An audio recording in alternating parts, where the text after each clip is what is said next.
જ્યાં એક બકરી પણ નથી તેવા અમરેલી જિલ્લાના વડિયા તાલુકાના હનુમાન ખીજડીયા ગામેથી રોજનું 10,000 લીટર દૂધ આવે છે ક્યાંથી અને જાય છે ક્યાં તેવી શંકા સાથે આપ નેતા યુવરાજસિંહે આ ટેન્કરનો પીછો કર્યો હતો અને જેતપુર તાલુકાના અમનગર અને ખીરસરા નજીક યુવરાજસિંહ દ્વારા જ્યારે દૂધના ટેન્કરને રોકવામાં આવ્યું તો ટેન્કર માફિયા દ્વારા યુવરાજસિંહ પર હુમલો કરવામાં આવ્યો હતો।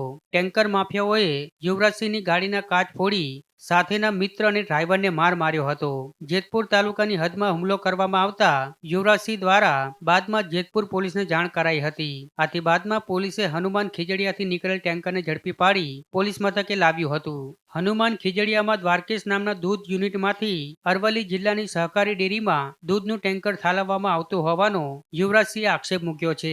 સાથે જ દૂધ ડુપ્લિકેટ હોવાનો દાવો કર્યો છે અને ફૂડ એન્ડ ડ્રગ્સ વિભાગમાં સેમ્પલ લઈ કાયદેસરની કાર્યવાહી કરવાનો અનુરોધ કર્યો છે। આમ સહકારી ડેરીમાં નિયમ વિરુદ્ધ દૂધનું ટેન્કર ખાલી થતું હોવાના યુવરાજસિંહે આક્ષેપ કર્યા છે।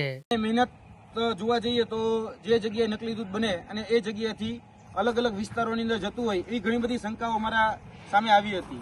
તો જેમાં વિસાવદરની બાજુમાં જે હનુમાન ખીજડીયા કરીને જે ગામ છે, જે કંઈ ખાસ કરીને જોવા જઈએ તો ગોપાલભાઈના જે મત વિસ્તારની બાજુનું જે ગામ એટલે કે હનુમાન ખીજડીયા, અને એ હનુમાન ખીજડીયામાંથી રોજ જોવા જઈએ તો 2 જેટલા ટેન્કરો જે છે એ 2 જેટલા ટેન્કરો નીકળે અને એ 2 જેટલા ટેન્કરો રોજ ગાંધીનગરની બાજુમાં આવેલા અરવલ્લી અને એ અરવલ્લી સુધી એ ટેન્કરો પહોંચે।